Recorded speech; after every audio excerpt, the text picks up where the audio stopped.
Hi, and welcome to part 3 of your 6th iOS programming tutorial, where we have been looking at making a basic web browser. Let me quickly recap on what we've done in the past 2 parts of this tutorial. In part 1, we loaded up a web page that we set using a string, and then we made it interactive so that we could zoom in and out, just by changing a few properties in the storyboard. Then in part 2, we added this navigation bar, whereby the user can enter the text of the URL that they wish to visit, i.e. they could type http://www.google.com, press the go button, and the keyboard would go away and Google would load up. But there's a major flaw in the application, which is there's no back or forward button, as you see in most web browsers. It makes it very difficult to navigate. So let's fix that up. It's really simple to go back and forward, but it takes a bit of time, but not too long. Pretty much all you need to do is add a back and forward button, and an action to correspond to when the back button's clicked, and an action for when the forward button's clicked. From there, we do a detection to see if the web page can go back. For example, as soon as we load the application, obviously we can't go back any pages, and if you're on the current view, then you can't go forward at all. So we need to do a test for that, and then we just type web view go back or go forward. So let's drag up our web view a little bit so we can fit a toolbar in again, and again drag in a toolbar. Leave the item, and let's just make the web view fit so it's right in between the two bars. Then we need to drag in another button, another bar button, which is next to the toolbar, and drag it in after the first item.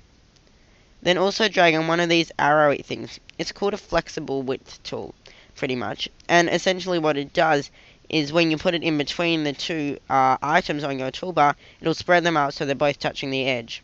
So let's do that. Put them right in between the two bar buttons, and then let go. And as you can see, it spreads them out so that they are on either side of the screen. If you wanted them to be a certain distance apart that you could change, then do a fixed space width tool. And that's this thing here. As you'll notice, I actually can't rearrange them. So if I wanted this to be a few pixels out of this side of the screen, I need to do a fixed width. But this is useful for what we're doing. Let's change the text of the first bar button item to be back, and the second to be forward. In another tutorial, I'll show you how to make this web browser look a bit better, and we'll add icons to the back and forward button rather than just having the text. Then we just need to hook up an action to either button. Well, both buttons. So click on the back button and right click and drag underneath the curly brackets in your .h file. Make sure you got the assistant editor open. Make the connection an action and we'll call it back. Connect that up and then do the same for the forward button. Call this one forward. And make sure again that you've selected the connection to be an action. Connect. And then go into your viewcontroller.m and let's start putting the code in to go forward and backwards. Inside our back, do square brackets, web view, go back. And then inside our forward method, type square bracket, web view, go forward. And it's that simple. Run the application now, and you should see the back and forward buttons working. But let's try clicking the back button when the web view opens. You'll notice nothing happens, and we might, for example, want to make the button disabled. So we need to do a test, and it's also good to eliminate the bugs. So the test just needs to be if the web view can go back, then we want it to go back. So inside our back method, we need to just add an if statement. So type if web view, or in fact let's do a square bracket, web view can go back, close square bracket, equals yes.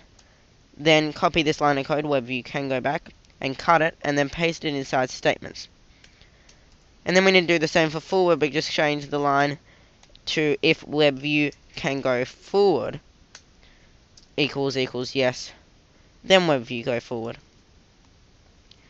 Then on both methods, after the closing curly bracket of the if statement, type else, open curly bracket, press enter so that Xcode adds in the closing curly bracket, and just do UI alert view alert equals UI alert view alloc init with title, and then for title say oops exclamation mark message this web page cannot go back, delegate nil, cancel button OK, and other buttons will just type nil. And then type alert show. We haven't really covered alert views before, so just copy that code, and in a later tutorial I'll show you what all of that means.